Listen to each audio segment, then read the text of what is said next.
The slap cracked across Sarah Thompson's face like a whip.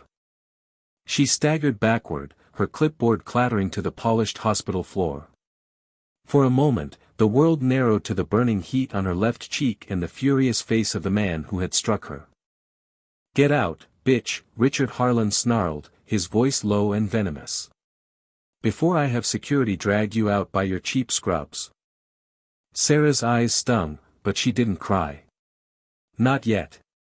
She was only 24, 6 months out of nursing school, still wearing the wide-eyed hope of someone who believed medicine was about people, not power. At St. Mercy's Hospital in Chicago, that belief was being tested every single day. Around them, the ER hallway had gone deathly silent. Nurses froze mid-step. A resident's pen hovered uselessly over a chart.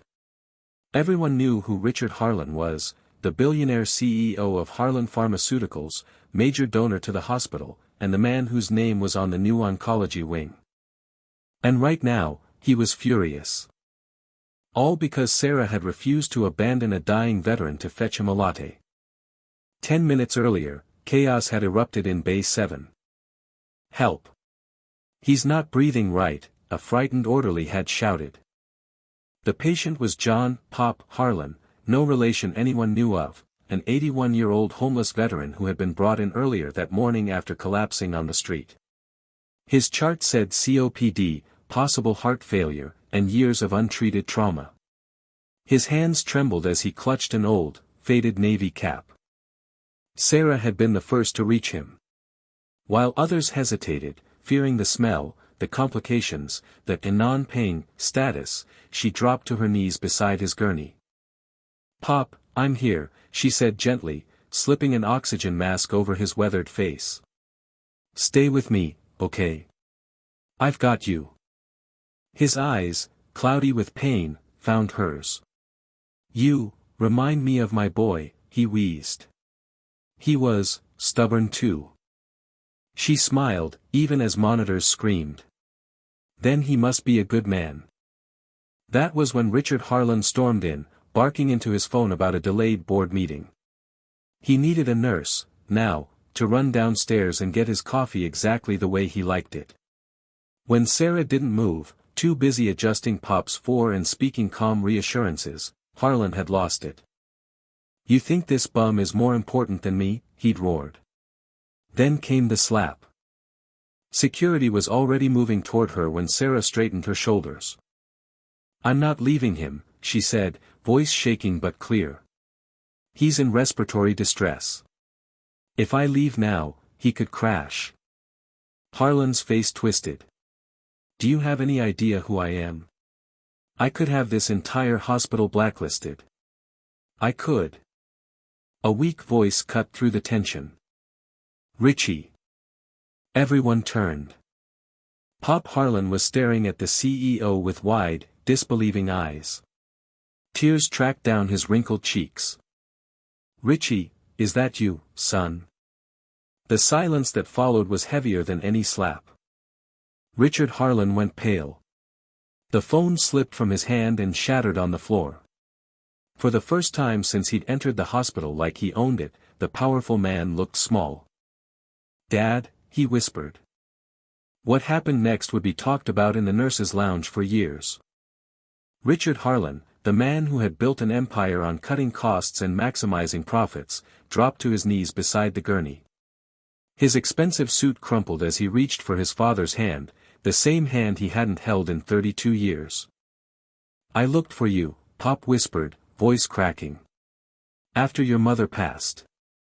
I looked everywhere. They said you didn't want to be found." Sarah quietly continued working, adjusting medications, monitoring oxygen levels, pretending not to notice the powerful man crying. She had no idea the depth of the story she had stumbled into. Years ago, after losing his wife, Pop Harlan had fallen into alcoholism and depression. His only son, Richard, then a driven young executive, had been ashamed. He'd cut ties completely, changed his number, and built walls so high no one could reach him. Pop had lived on the streets ever since, too proud to beg from the son who no longer wanted him. Until tonight.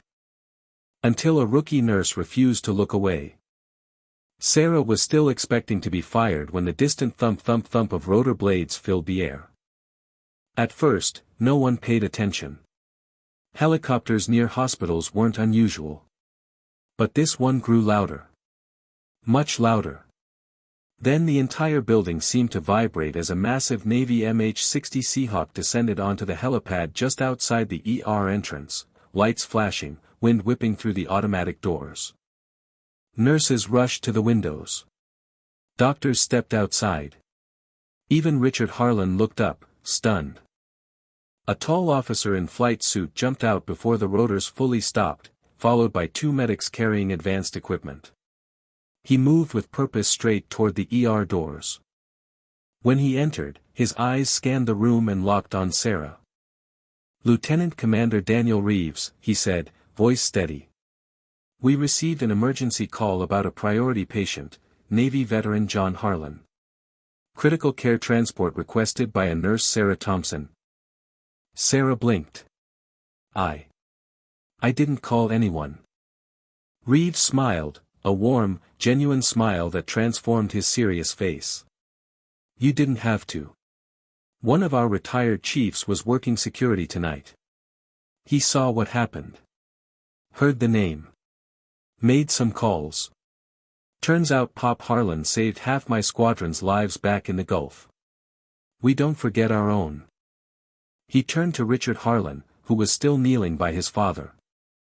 "Sir, with your permission, we'd like to take your father to Naval Medical Center in Bethesda. Best care in the world for veterans. And we'll make sure he never spends another night on the street." Richard could only nod, tears streaming down his face.